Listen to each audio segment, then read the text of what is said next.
And it's, it's bizarre to me that, some people are more concerned about their short-term emotions than their long-term goals.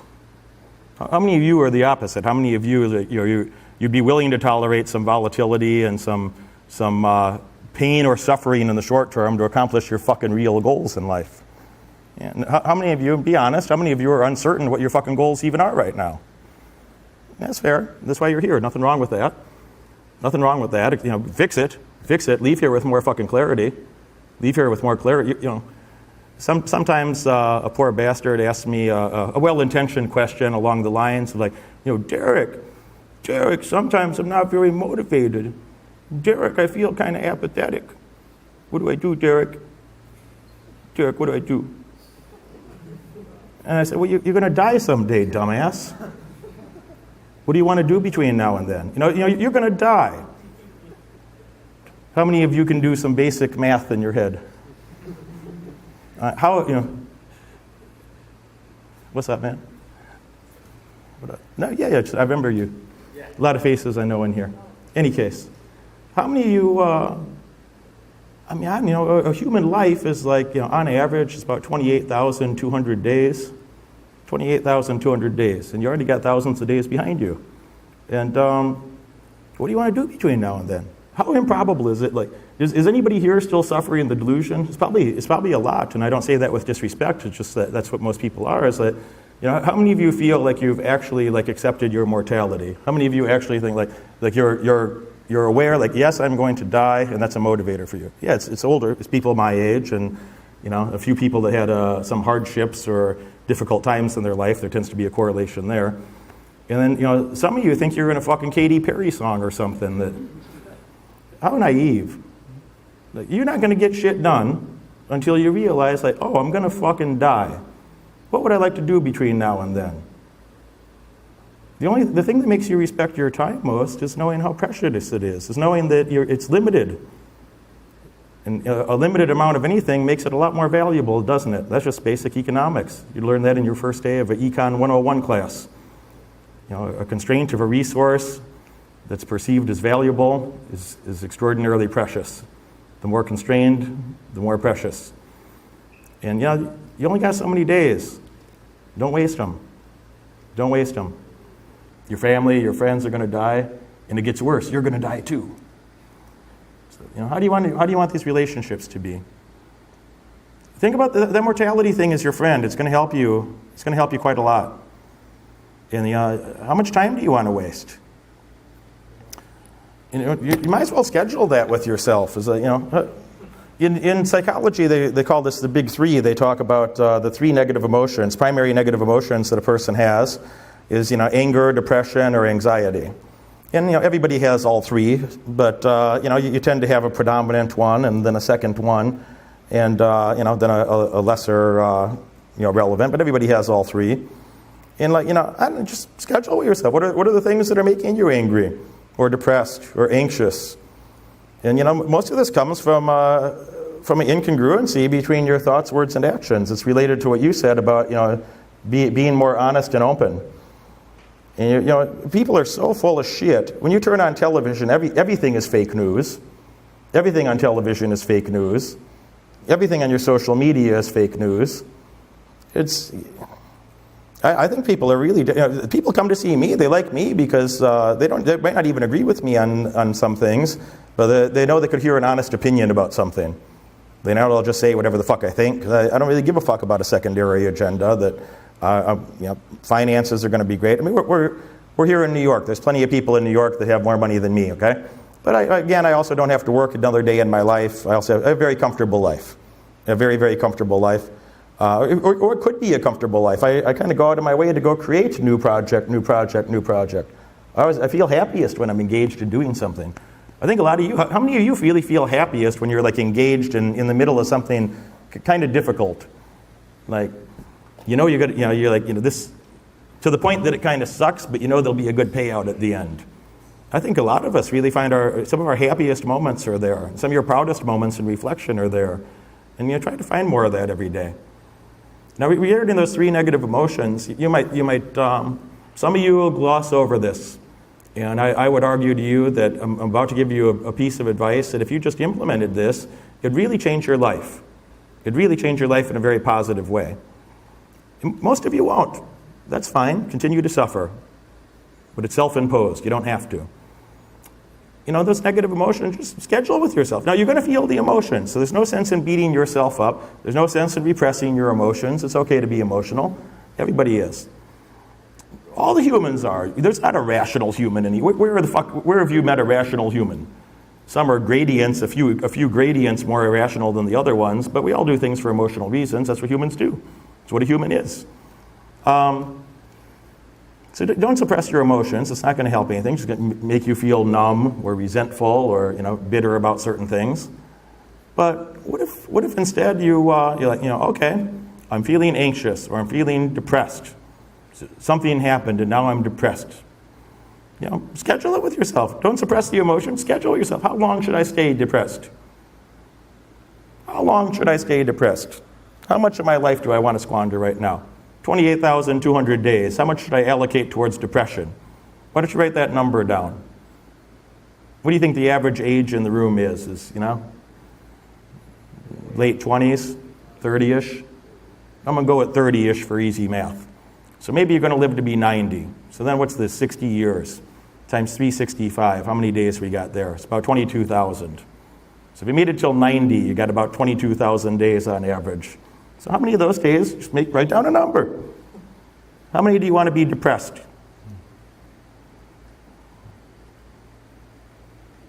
How many do you want to spend feeling anxious unnecessarily? Anxious, scared, unnecessarily. Just write down that number. Schedule it with yourself.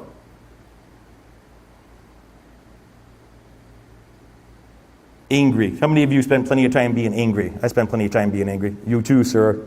You too, you're an angry type person. So, I'm not calling you out in a bad way, but put your fucking hand up too. How many of you spend too much time being angry already? I certainly have. That's my primary one. How much more time you want to be angry instead of just fucking getting results, doing something that would resolve the problem that was making you fucking angry instead? That's my primary one. When I feel a negative emotion, I tend to be angry about something. So, why does this emotion come up? Because the world, reality is showing me that there's a separation, a gap between the way that I would like reality to be versus what objective reality seems to be. That's why you feel an emotion about anything. And then I get angry about it. And then, that's not a bad thing necessarily. That's a motivator sometimes. Sometimes people get angry and they're like, fuck this. You had that thought in your head, fuck this. I'm going to fix it. I'm going to change it. All right? And then some people have a strong will. If you're angry and strong will, those people are action takers. And they'll go change something. They'll go fix the fucking thing sometimes. If it's humanly possible, some of those people will go fix the thing. And then they'll go restore equilibrium. And then they feel kind of proud of themselves for just a moment. And then they just go back to their base rate of happiness, normality. And then when you can't fix the thing, sometimes you're angry and you can't fix the thing. It's beyond your control. It's beyond any human's control, or it's beyond your personal control. And then someone like me and some of you, then you feel a little depressed. So when the universe, by that I just mean science, when objective reality imposes itself on me in a way that was unforeseen and unwelcomed, and I'm like, fuck that. I want it to be different.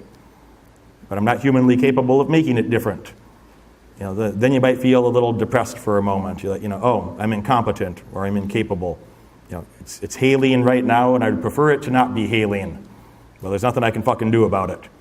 So you might feel bummed about that for a minute, but then you might as well get back to your fucking life. I really spend very little time being anxious, but a lot of people do. It's a real thing for a lot of people. It's just lower on my list.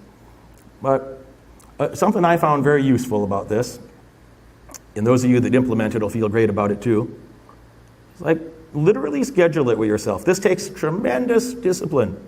It takes tremendous introspection, that when you're feeling that emotion, literally when your brain is logically disengaged and you're in the midst of that emotion, anger, depression, anxiety, take a little break there and say, all right, what is the order of magnitude of this event? Is this the type of event that I'll still be feeling a negative emotion about? Is this going to affect the rest of my life? Is it something that I could get over in 10 years? 10 years from now, will I still be feeling a negative emotion about this? Could I let go of it in 5 years instead? A year? 6 months? 3 months? Next month? Is it something that, sometimes, how many of you are willing to admit, everybody's done this, sometimes you're so in the midst of that negative emotion that you feel like it'll last forever. It might be a temporary thing, but it feels like it'll last forever. But then a week later, you're totally happy and you kind of forgot about it. Could you forget about it in 2 days instead of 7? Could you forget about it like in 5 minutes? And this will sound ridiculous, but I really suggest to you, like, literally put it in your fucking schedule. Take your phone out, or however you plan your life. Take your fucking phone out and say, this thing happened, and now I'm depressed, angry, anxious. So how much time do I want to schedule to feel this way? And try to schedule a day of just depression or anxiety. Try to schedule the whole day. Just try that one time, and that's what'll happen is you'll laugh at yourself. So, if you started to feel a little happiness, you're like, no, it's anxiety time. No. I'm scheduling 2 days, and don't let yourself feel anything else. I'm just going to be mad. It's going to be fucking angry for 2 days. It's going to be angry. Fuck everybody. Fuck them. So you just couldn't do it.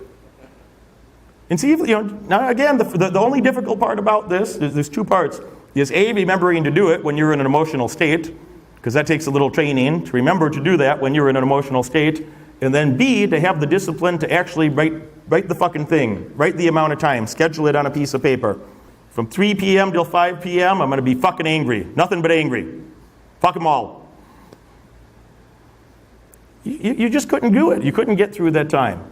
About the time you have that thought and you see the absurdity of it, you're like, well, if I could let go of it next year or next decade, maybe I could let go of it even sooner then. If I'm going to die eventually, and I'm going to have to let go of it by necessity due to my death, due to the absence of the presence of consciousness after your death, maybe you could let go of it sooner. Maybe you could just go do something productive instead. Maybe you could pursue something that would actually give you fucking happy emotions, so you can enjoy more of your fucking life. Your life's more precious than you probably think. Every fucking year you get older, anybody here that's 30 or older, you're absolutely, universally will agree with me. Who's 30 or older? Like, do you not value every fucking day more than you used to? How precious is your time compared to age 21 or something? You don't have no more time to waste. I turned 40 recently. 40. Sometimes girls say to me, how old are you? I said, very old. I got my first wrinkle on my ball sack recently. I got a friend, he's a doctor. He says a little Botox will straighten it all out. He said be a little swollen like a red apple for a couple of days, but smooth as a baby's ass afterwards. Do you think I should do it? Then just go on and talk about something else. Usually that question doesn't come up a second time.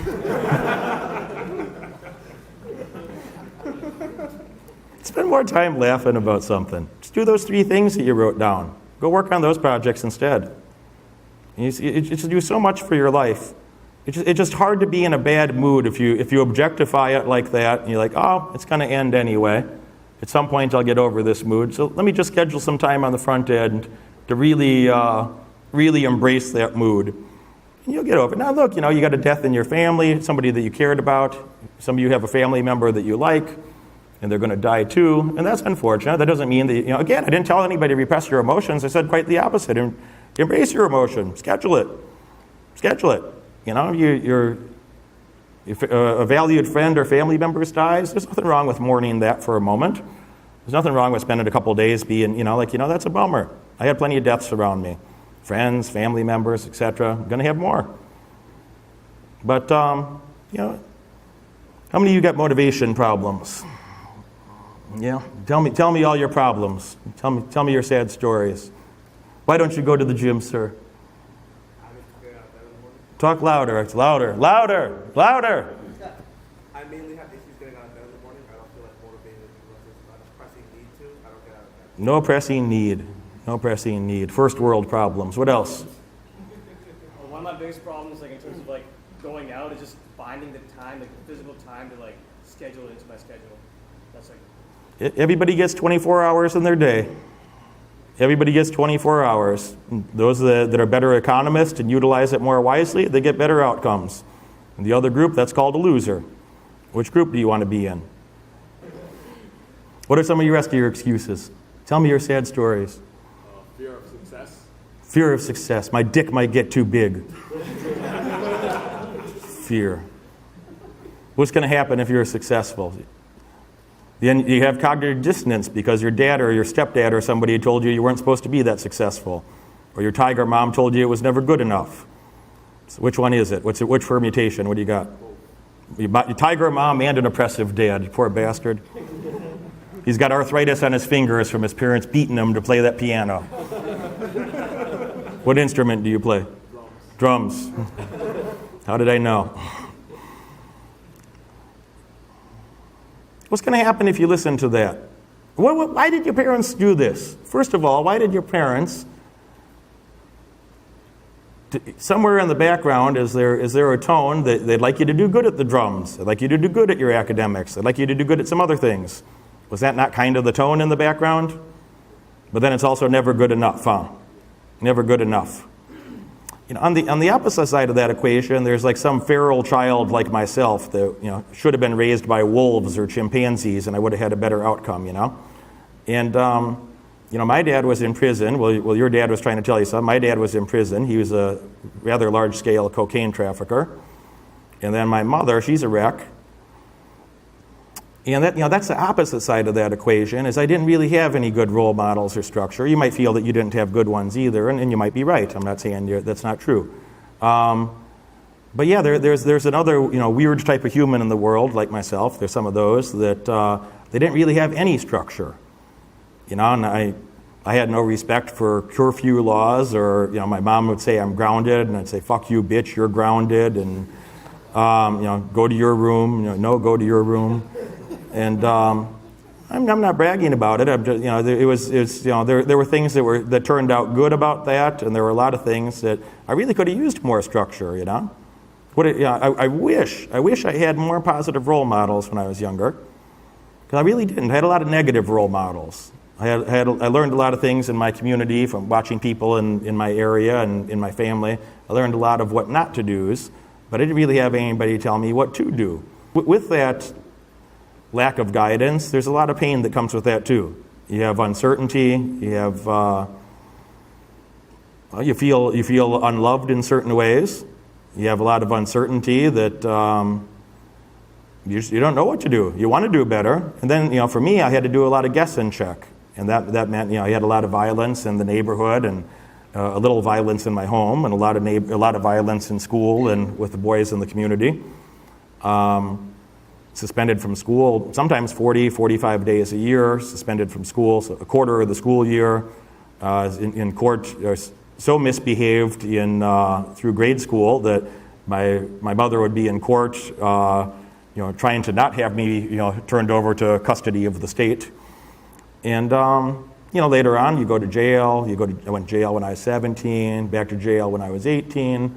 And then I kind of had, I thought about that, and this isn't shaking out too good, And I started finding that in books. I started finding that guidance. I read a lot of books. I read a lot of biographies, not nonfiction. I never had time for nonfiction. There's some intellectual people out there that, they had a more cushy life, and nothing wrong with that. But, they got to read fucking Harry Potter or the like kind bullshit. And I didn't have time for that, I'm kind of terse and to the point because I had an urgency to have pragmatic information. I wanted pragmatic, useful information, something actionable that leads to an outcome, like cause and effect. Take action, get outcome. Take action, get outcome. Take action, get outcome. And I really kind of got obsessed about that in my lifetime, and I didn't feel like I had the luxury for a lot of extra frivolities or You really pay a high price. Most of you, the best things that happened in your life, they've happened in your life because of education and action taking. It's because you took the time to learn something, or somebody took the time to teach you something. Both. That's a two-party relationship. Even if it's a book, it's still a two-part. Somebody wrote the fucking thing. If it's a documentary, somebody made the fucking thing about something you found useful. So, most of the good things that happened in your life, how many of you would agree with that? Most of the good things that happened in your life had something to do with education and action taking. And if you don't do that, what the fuck would happen? Then you're just a dumbass running around blind doing God knows what. And that's kind of how I felt for, a lot of my childhood. And it really caused me a lot of, sometimes physical pain, a lot of psychological pain. It was really unfulfilling. It was sufficiently painful that I was willing to go learn some shit. I thought, I later went and took my little GED, to my high school equivalency degree, and I spent 9 years in universities after that. And I built businesses. Well, I'm nurturing to the right people, and I couldn't give a shit about most people. You know who else feels that? If that sounds harsh to you, you know who else couldn't give a shit about most people? You. You don't care to spend time with most people. It'd be an utter waste of your time. You like yourself too much to spend time with the others. There's always in-groups and out-groups that you want to be around other people that support your values and your goals. If you are or on your way to be a millionaire or multi-millionaire, probably going to want to spend time with my clients. Probably going to want to have a personal relationship with me so we can accelerate that process, get you living up to your maximum potential, earning your maximum wage. You're going to want to click that follow button. You're going to want to click that bell and get notifications. Tune in every Friday. Tune in every Monday. You're going to love what you see. I look forward to having you as a client in the future.